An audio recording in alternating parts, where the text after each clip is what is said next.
Assalamu alaikum dear students. Here is Kumail Haider and welcome to the octahedron chemistry classes.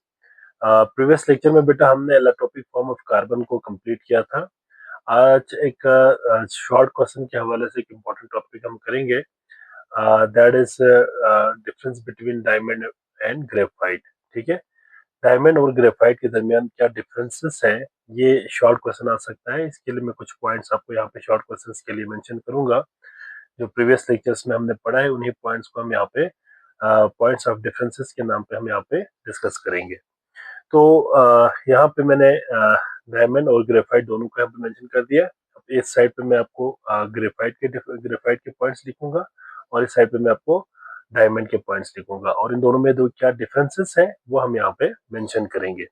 तो start करते हैं बेटा. सबसे पहले अगर आप जरा देखें तो ग्रेफाइट के अंदर क्या था बेटा, हर कार्बन एटम जो है वो कोवैलेंटली बॉन्डेड होते थे विद 3 अदर कार्बन एटम्स. ठीक है, हमने यहाँ पे ये बात पहले पढ़ी थी कि in graphite each carbon atom each carbon atom is covalently bonded with three carbon atoms with 3 other carbon atoms. चलिए ये कर लेते हैं, अदर कार्बन एटम्स.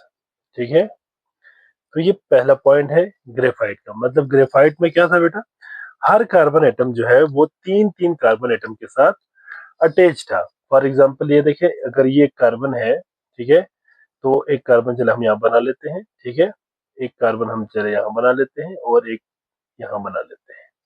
अब आप जरा इनको आपस में जोड़ दें और देखें तो यहाँ पे हर कार्बन एटम जो है वो तीन तीन के साथ अटैच्ड होता है. इस तरह से ट्राइगोनल इस तरह के स्ट्रक्चर बनता है. मतलब यहाँ पे ये कार्बन देखे तो ये कार्बन 1 2 3 कार्बन के साथ अटैच्ड है और हर कार्बन तीन तीन के साथ क्या होता था, अटैच्ड होता था. और एज अ रिजल्ट एक हमारे पास हेक्सागोनल जो है लेयर स्ट्रक्चर बन जाता था. तो ये आपके पास ग्रेफाइट का पॉइंट है बेटा, हर कार्बन एटम तीन तीन कार्बन के साथ कोवैलेंटली बॉन्डेड होता है. जबकि डायमंड में क्या होता है बेटा, each carbon atom is covalently bonded with 4 other carbon atoms. ठीक है, तो यहाँ पे ये पॉइंट ऑफ डिफरेंस है बेटा कि ईच कार्बन एटम इज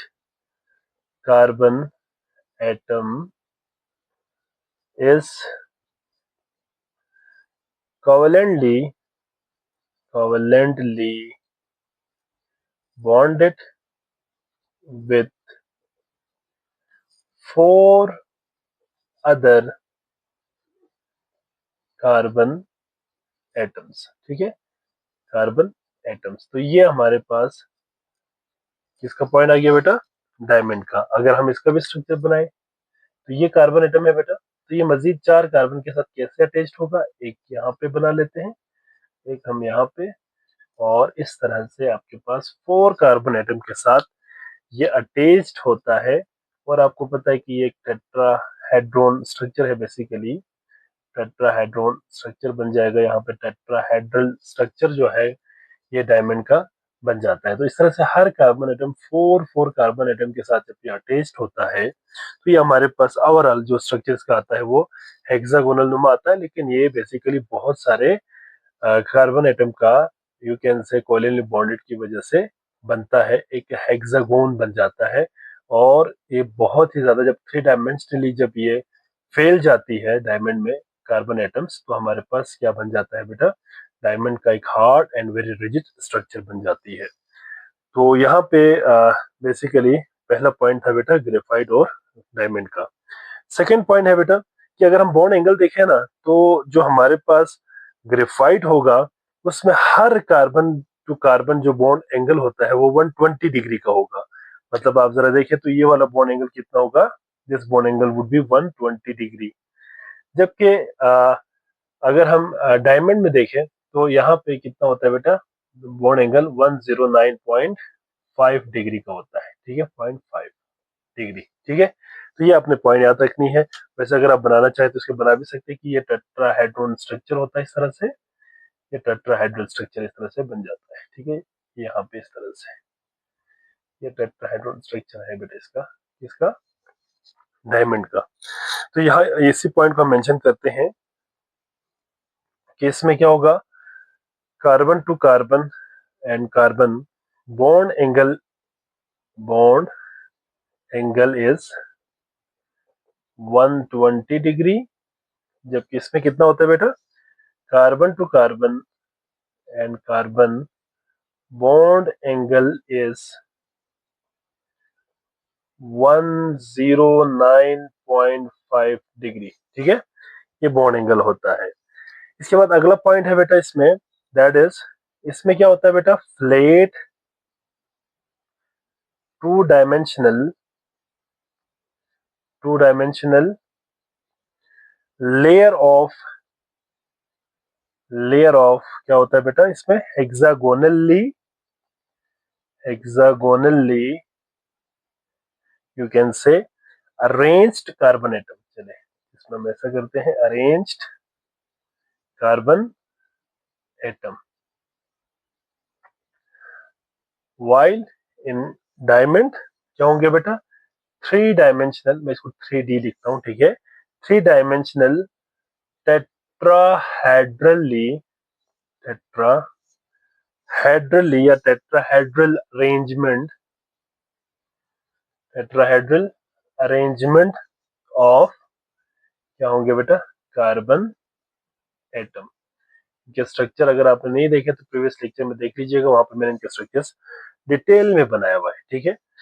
इसके बाद अगला पॉइंट है बेटा इसमें, नेक्स्ट पॉइंट, अगर आप देखें तो ग्रेफाइट क्या था बेटा, सॉफ्ट और स्लिपरी था, ठीक है, ग्रेफाइट क्या है बेटा, यस, सॉफ्ट एंड स्लिपरी, ये सॉफ्ट भी होता है और स्लिपरी भी होता है, ठीक है। क्यों होता है इसकी भी रीजन हमने डिस्कस किया हुआ है।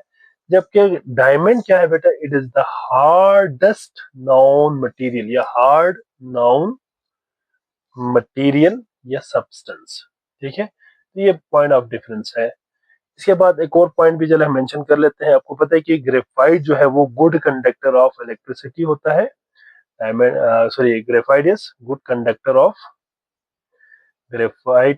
कंडक्टर ऑफ इलेक्ट्रिसिटी, वाइल, ठीक है, इसमें ये क्यों गुड कंडक्टर होता है, क्योंकि इसके अंदर फ्री इलेक्ट्रॉन्स होता है, you can say between the layer of the hexagonal layer of the carbon atoms, ठीक है।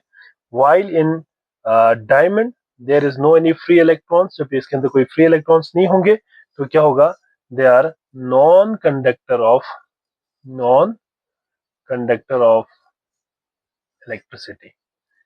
इलेक्ट्रिसिटी का कंडक्टर नहीं होता, ठीक है। तो these are the points of differences बेटा, इन पॉइंट्स को आपने याद रखनी है। मैंने तकरीबन यहाँ पे 5 पॉइंट्स मेंशन किया है, आप इन पॉइंट्स को आपने याद रखनी है बेटा, क्योंकि इससे रिलेटेड शॉर्ट क्वेश्चन अगर आता है, difference between graphite and diamond, then you have to write these points of differences. I hope so बेटा आप तमाम बच्चों को समझ आ गए होंगे। अगर किसी बच्चे का कोई सवाल है या कोई बात समझ ना आई हो तो आप कमेंट सेक्शन में लाजमी सवाल करें, इंशाल्लाह मैं आपको वहां पे आंसर करूंगा। बाकी अपना बहुत सारा ख्याल रखिएगा। अल्लाह हाफिज।